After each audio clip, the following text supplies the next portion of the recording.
work on today is the pitch shot. A lot of confusion about the differences between a pitch shot and a chip shot. A lot of guys get up and they don't really know what shot they're hitting. They're just trying to hit a shot close to the hole. So what I like to do is define the shot, know what you're trying to do before you actually try and do it, right? So today we're going to work on the pitch shot. Now, what do you think of when you think pitch shot? Anything come to mind in particular? Longer, flying it higher and hip length. Great.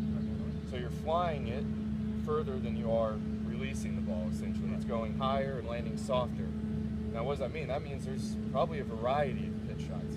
So a lot of people think a pitch shot's kind of, 20, 30 yards, stops, and that's kind of it. But a pitch shot, technically, based on what we just defined, could be a flop shot, right? Goes higher, lands soft. So, for instance, I have about a dozen pitch shots that I use, different varieties of it. So there's all sorts of pitch shots. The other thing is, when do we use the pitch shot? So I see a lot of amateurs that put themselves in the wrong position and they have all this green to work with and they're trying to fly the ball all the way to the green. I want to use the pitch shot only when we need to. So when might we use the pitch shot? Get over a trap. Exactly. So whether it be a trap, heavy rough, maybe something like this that we see where it's ground under repair, it's wet around the green, we don't know how the ball is going to roll through this, undulation, maybe even a creek, in front of a par 3 or something. If we hit it in, now we got to take our drop and hit over the creek. That's when we want to use a pitch shot.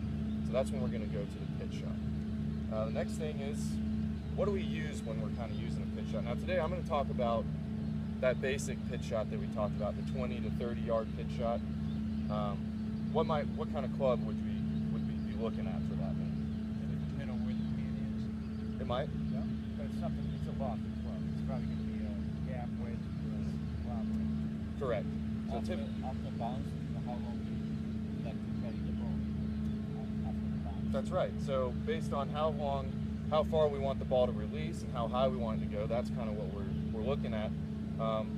For a standard one, I'm kind of looking at maybe like a sand wedge or a lob wedge, maybe a gap wedge, 52. I carry a 54 and a 58. A 54 is kind of my go-to club. So I'm going to be working with the 54 today, but that's kind of what we're looking at. Next thing is, I want to break this down into 3. So first, what the pitch shot is. Next, how we kind of set up to it. And then we'll kind of go over how to hit it. So next is setup. So when I'm looking at a pitch shot, I'm looking at a few fundamentals. So trying to get this ball up in the air but let it release. I'm going to let the club do a lot of the loft and a lot of getting the ball up in the air, right? I want to make sure I make solid contact though. So first thing is ball position. I typically place it right in the middle.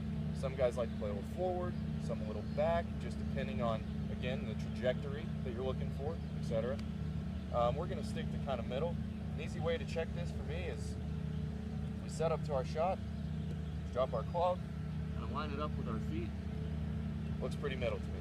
So I see a lot of guys that think they're playing it middle, and the ball's right here. You can't see this. Like this. The ball's back here, and they go, that's in the middle of my stance. And I'm like, no, it's not. So easy way to check, drop the club, see if it's in the middle. Alignment sticks as well would be another way to do that. Are you opening the face at all there, or are you just setting the club flat to its? So we'll get to that. Okay. That's going to be more in swing. Okay. But for setup, so we're going to middle of the stance. Next thing I like to do is talk about the grip. I like to have a little bit more control of my golf club, so I'll tend to choke down. A lot of guys on the grip, you might have the logo. A lot of guys might feel comfortable where they can right thumb or left thumb, depending on what hand you are, right over the logo. Some like to go all the way to the bottom of the grip. I'm kind of somewhere in between. It's just personal preference of finding where you want. And it depends on the shot too. Depends on the level of the shot. If it's above me, I might choke up a little bit more. Opposite, might do the opposite. So, but for purposes of this shot, middle of the stance, we're going to choke up a little bit. Next thing I like to do is shift my weight a little bit forward. So when we think about it, it feels kind of like 60% on my front side and 40% on my back side. This, so I can just stabilize my lower body and really get through the hitting zone. And that 60% John stays we'll get to that as well. Yes, Okay. but yes, and that's kind of what we'll get into now. Is we've got our setup, middle of our stance, weight forward, choked up on the club. Now we talk about the actual swing. So when I think of a pitch shot, this is something you just kind of have to play with to figure out your yardages. But what I'm kind of looking at is kind of waist high, and then mirroring that image on the follow through. You know, if we come here and come all the way through, we're probably going to hit it pretty far. You know, we're transferring a lot more weight through. Whereas if we're holding it off to waist high, we can control the shot a little bit more that we want to. I don't typically do a lot of hinge in my hands, but on this one you might feel a little bit of wrist hinge, whereas like the chip shot is pretty low to the ground, not a lot of wrist hinge. This one you might have a little bit of wrist hinge. When we're doing this, an easy way to check for some of these positions is the toe. The toe pointed straight up.